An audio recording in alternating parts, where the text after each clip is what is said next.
Naimbag nga aldaw. Welcome po sa Usapang Tito Manny.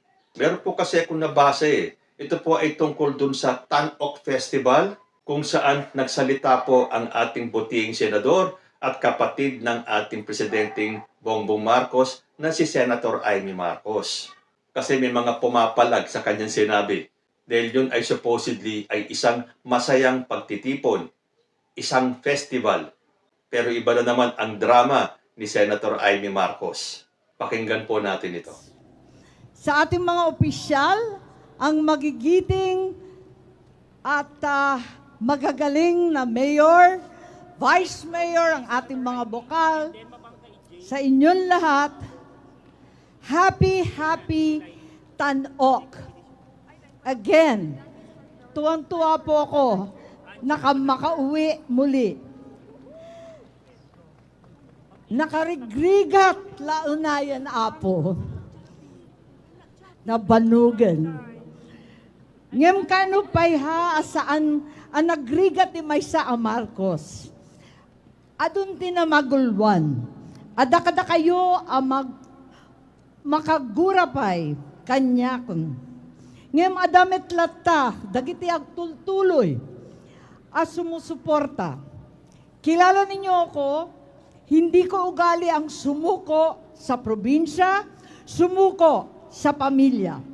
Hanggat kaya pa natin. Kakayanin natin kahit mag-isa.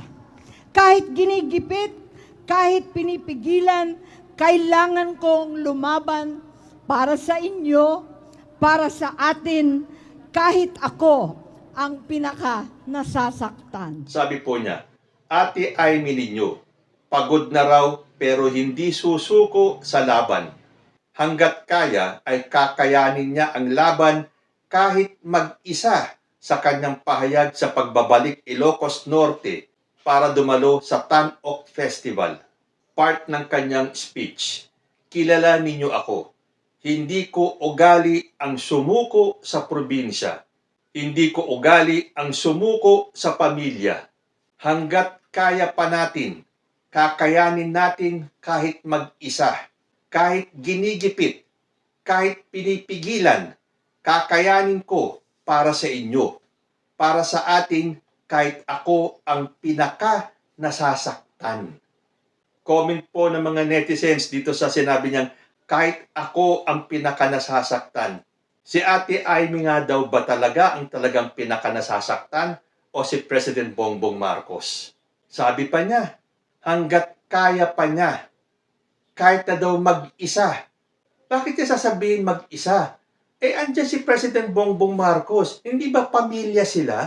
Ano kaya tong drama ni Ate Amy na kahit mag-isa siya? Andyan ang pamilya niya. Andyan si President Bongbong Marcos. Sino ba ang tumatalikod kay President Bongbong Marcos? Hindi ba siya? Siya mismong ate? Hindi naman siguro tanga o hindi tayo marunong makiramdam sa mga ginagawa ni Ate Amy sa kanyang kapatid. Tapos magdadrama siya, kahit siya na lang daw mag-isa. Hindi daw niya ugali ang sumuko sa pamilya. Bakit parang sinusukuan niya si President Bongbong Marcos? Alam ko po, mahal ng taong bayan si Senator Amy Marcos dahil siya po ay miyembro ng Marcos family. Pero bakit kung magbabasa kayo sa social media, parang sinukuan na si Senator Amy ng mga Marcos loyalist dahil sa kanyang mga pahayag, dahil sa kanyang mga sinasabi, sa kanyang pagkontra sa ating Presidenteng Bongbong Marcos. Mahal po namin ang buong Marcos family dahil kami po ay mga Marcos loyalist. Pero yun po ang nakikita namin, nararamdaman namin sa mga ginagawa ni Senator Amy Marcos. Tapos sinasabi niya, ginigipit daw siya. Sino po ba ang gumigipit kay Senator Amy? Sabihin nyo nga po kung sino ang nanggigipit kay Amy Marcos at tayo bilang Marcos loyalist, ipagtatanggol po natin si Senator Amy dahil yan po ay isang Marcos. Kaya lang, hindi naman siguro magkakamali ng pakiramdam ang napakaraming mga loyalista na naguguluhan na sa mga pinapakita ni Senator Amy. Nakakalungkot po talaga. Ako pag nababasa ko, sa akin na lang comment section, kung ano ang mga sinasabi nila tungkol kay Senator Amy. Nalulungkot po ako kasi alam po naman natin ang mga loyalista.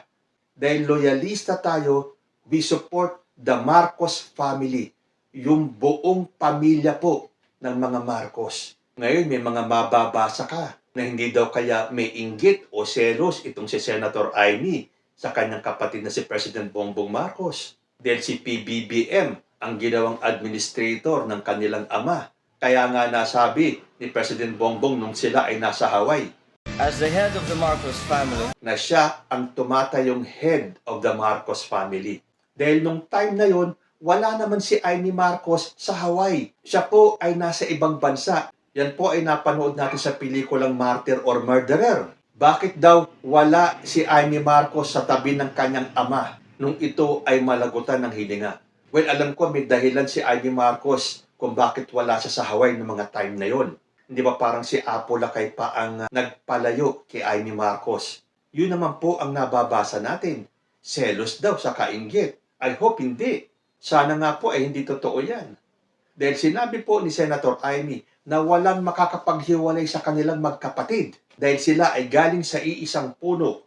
Pero bakit ngayon sasabihin niya na kahit siya ay mag-isa, ipaglalaban daw niya, kahit siya daw ay ginigipit? Sino nga ang nanggigipit sa kanya?